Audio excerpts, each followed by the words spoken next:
नमस्कार. मागच्या भागात आपण डायबिटीजची सुरुवातीची लक्षणं सविस्तर पाहिली होती. तर आज आपण एक खूप महत्त्वाचा मुद्दा समजून घेणार आहोत. डायबिटीज का होतो, त्यामागची मूळ कारणं काय आहेत. सर्वात पहिलं आणि मोठं कारण म्हणजे चुकीचा आहार. आजकाल आपण जास्त प्रमाणामध्ये गोड पदार्थ, मैद्याचे पदार्थ, बेकरीचे आयटम, कोल्ड ड्रिंक्स आणि फास्ट फूड खातो. हे पदार्थ शरीरात पटकन साखर वाढवतात. सतत असा आहार घेतल्यामुळे शरीरावर ताण येतो आणि इन्सुलिनचं प्रमाण हळूहळू कमी होतं.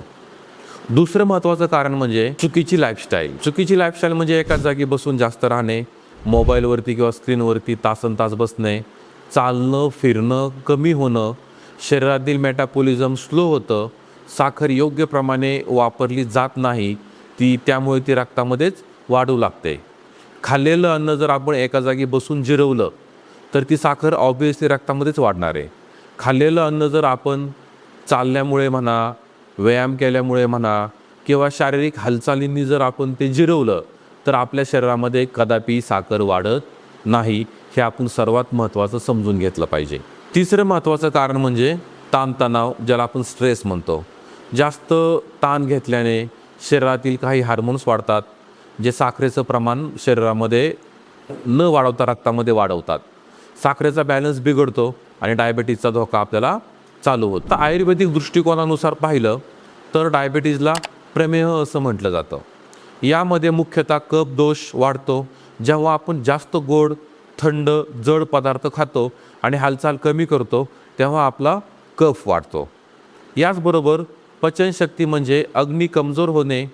अग्नी कमी झाला की अन्न पूर्णपणे पचत नाही आणि शरीरात आम म्हणजेच विषारी पदार्थ तयार होतात.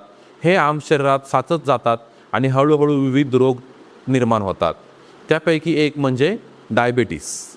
म्हणूनच डायबिटीज हा फक्त साखरेचा प्रश्न नाही, तर आपल्या संपूर्ण जीवनशैलीचा परिणाम आहे. जर आपण आपला आहार सुधारवला, रोज थोडा थोडा व्यायाम केला, मन शांत ठेवण्याचा प्रयत्न केला तर डायबिटीज होण्याचा धोका मोठ्या प्रमाणामध्ये आपल्याला टाळता येऊ शकतो. इन शॉर्ट, मी प्रत्येक पेशंटला हेच सांगतो की तुम्ही खाल्लेलं अन्न हालचाल करून जिरवा. खाल्लेलं अन्न तुम्ही एका जागेवरती बसून जिरवणार असाल तर डायबिटीजचा हा धोका तुम्हाला जाणवणारच आहे. पुढच्या भागात आपण डायबिटीजसाठी कोणत्या टेस्ट रिपोर्ट्स कसे समजून घ्यायचे, फास्टिंग, PP आणि HbA1c म्हणजे काय, याबद्दल आपण सविस्तर माहिती करून घेणार आहोत. धन्यवाद.